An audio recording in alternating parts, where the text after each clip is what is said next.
Hello, my name is Haley Wiedenman. I'm with the Transpersonal Wilderness Therapy Program at Naropa University. Today, I wanted to share some information about women healing trauma.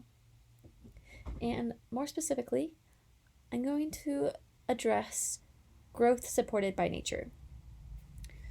So, to begin this conversation, I want to share some information about what we know about women and trauma in the United States. We know that more than 1 in 5 women experience rape in their lifetime. 137 women are killed by a member of their family every day. 1 in 4 women have been victims of severe physical violence by an intimate partner in their lifetime. Women are 86% more likely to experience the kinds of events that lead to complex trauma and PTSD beginning in their childhood. In the United States, incidents of domestic violence and sexual assault are all too common. Thanks to the Me Too movement and the growing number of women coming forward and sharing their stories, societal conversations about these topics are increasing. And although these issues are widespread, they often cannot be openly expressed, and conventional treatment is commonly inadequate. So you may be wondering, what is trauma? Trauma is the exposure to an event or many events that was perceived as intensely threatening to the mind, body, or spirit, accompanied by feelings of helplessness, powerlessness, and horror. I want to name that terminology for people who've experienced trauma is controversial. There is no universally accepted term. Some prefer survivors and others identify with victim more. In this presentation, I'll be using the term survivor. So how does trauma happen? When the body or mind experiences extreme disturbance, the brain is flooded with chemicals. Experiences and perceptions are recorded in the brain in a different way than they usually are. There is a release of neurotransmitters in the brain that inhibit the usual encoding mechanisms, and the thinking brain is then hijacked by the survival brain.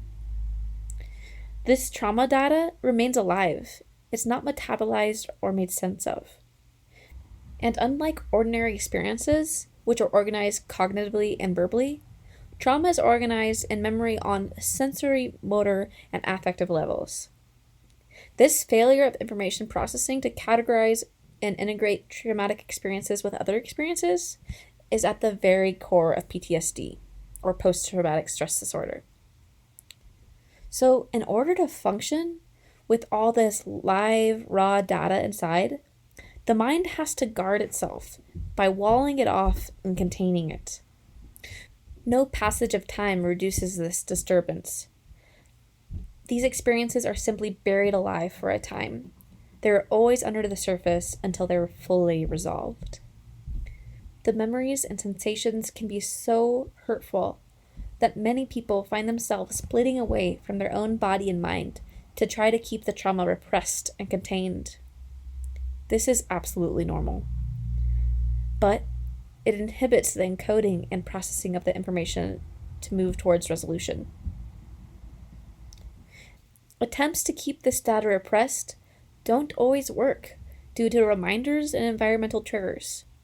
Protecting this data can be extremely exhausting, and most people are unable to keep the material from leaking or bursting through their defenses, usually in response to an environmental cue. This can look like nightmares, flashbacks, and hyperarousal. Women can be flooded with pictures and memories, sensations from the original trauma, and it could even feel like the trauma is happening all over again. Survivors continue to function as best they can, carrying the trauma inside until they have enough resources and stability to face and process that pain. Trauma experiences shake the foundation of our belief about society, about people, about the world, and even about ourselves. Safety and preservation is a primary instinct in humans. In order to avoid further traumatic experience, the body automatically goes into a state of hypervigilance and sets up radars. The body and mind are constantly on alert for any situations that seem similar so that they can be avoided or controlled.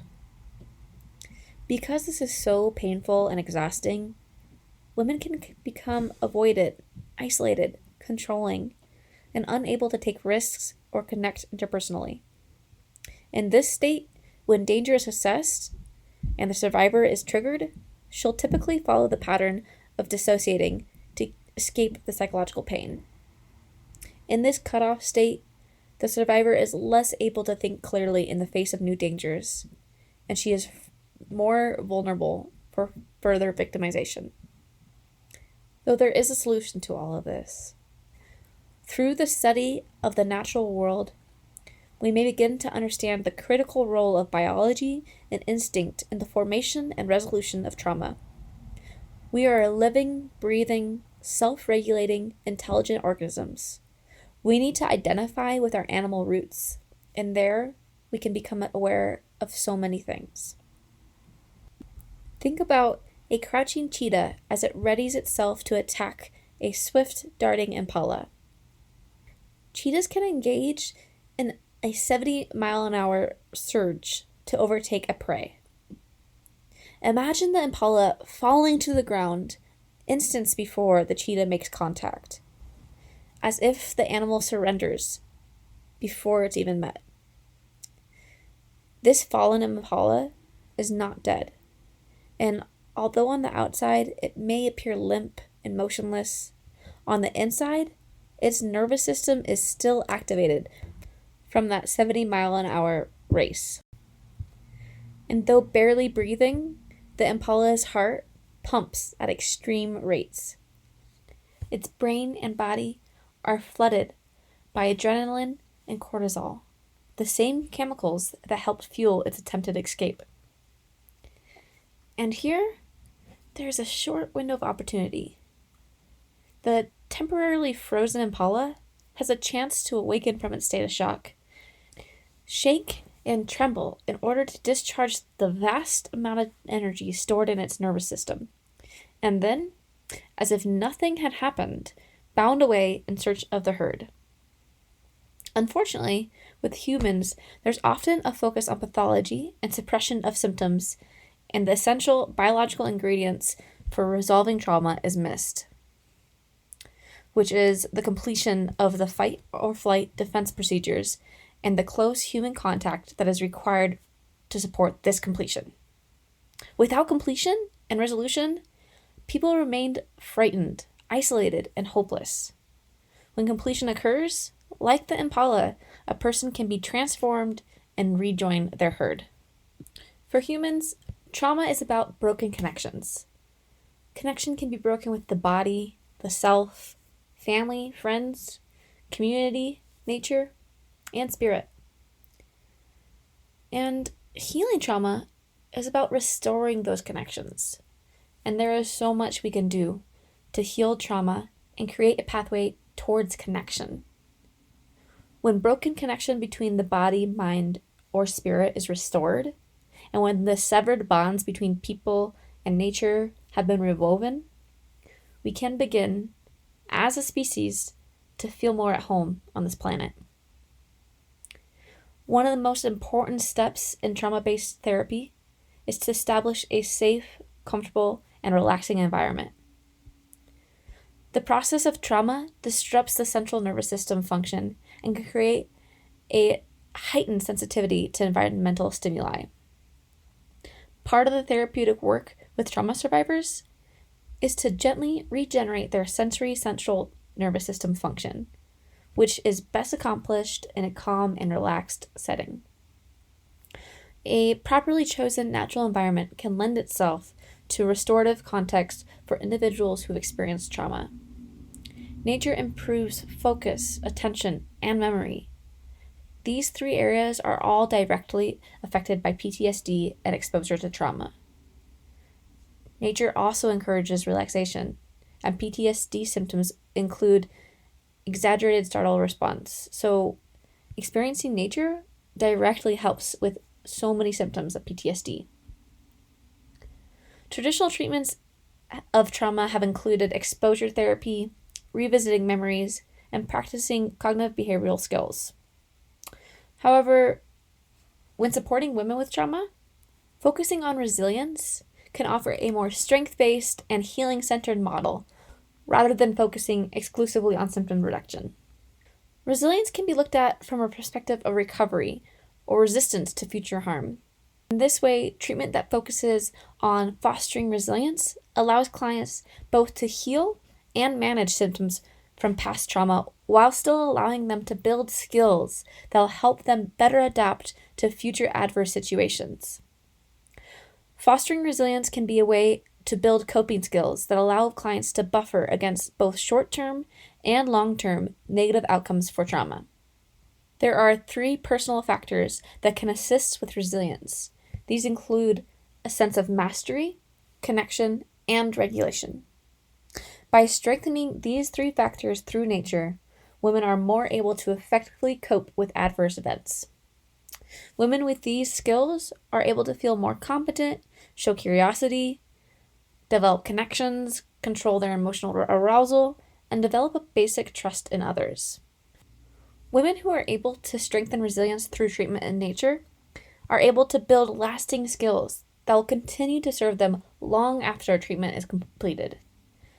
Many studies have shown that adventure experiences increase confidence, self-awareness, personal achievement, and feelings of social support.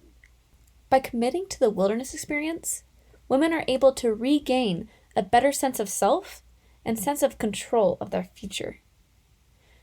The challenging but supportive environment of outdoor therapy offers an opportunity for survivors of traumatic experiences to reduce the symptoms of trauma and provide an avenue for healing and growth through connection with others.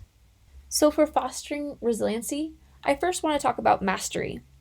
Stronger feelings of competence and ability are both associated with higher levels of resilience. Outdoor therapies offer healthy challenges which allow clients to try out new skills and react to natural consequences. These challenges are presented in a way that allows clients to achieve success. Challenges can include interpersonal relationships, adventure-based challenges, natural elements, and the ability to work through these challenges. Next, we're going to talk about connection. And as I shared before, trauma is about broken connections. And therefore, healing must happen in relationship. And I don't mean necessarily trauma healing has to happen in relationship with the perpetrator, but with somebody in the community that can restore trust and safety.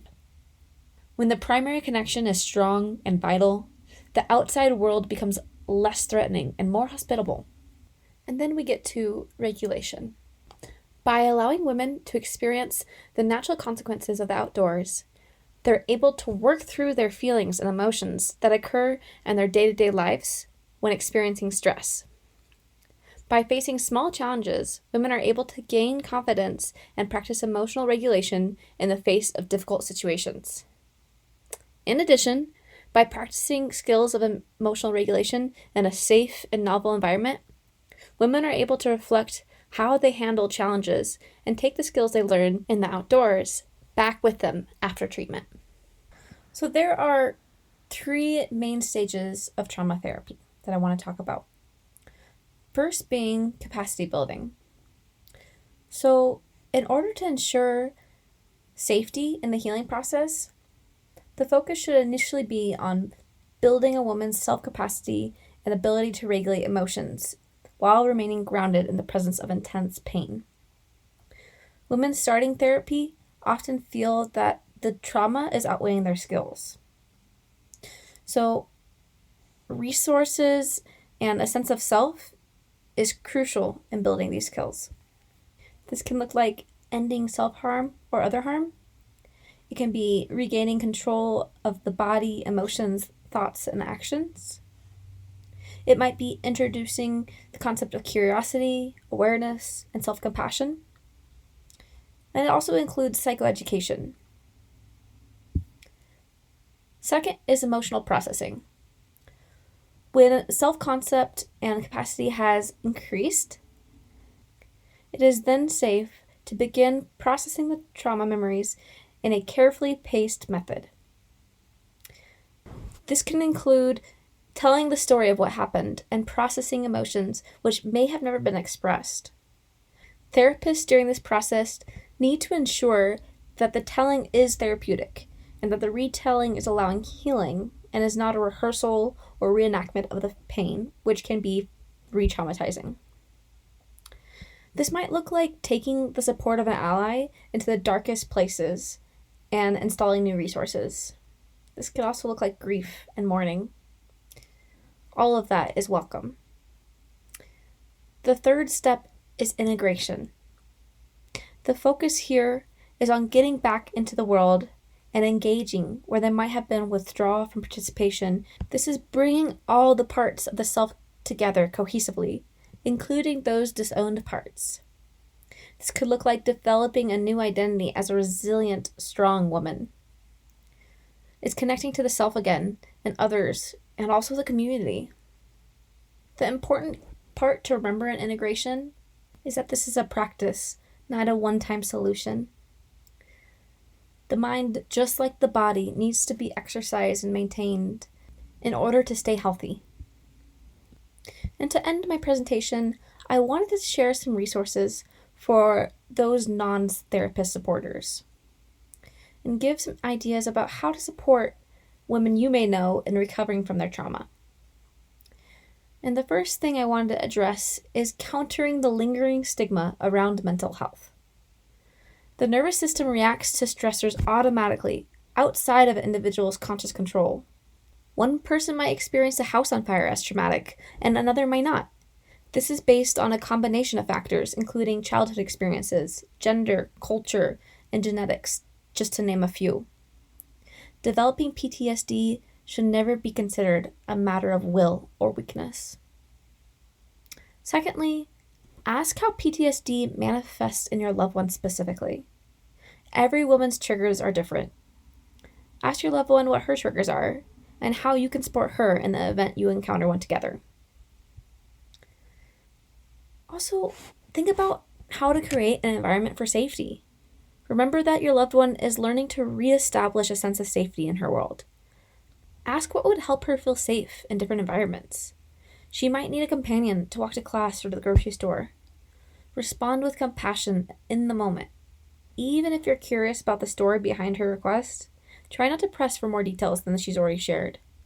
Remember that your role is the support person, not a therapist or investigator. And finally, remember that wounds made relationally must be healed in relationship, and you could be part of that healing. Thank you so much for watching this video. I hope you learned something new and are inspired to visit nature.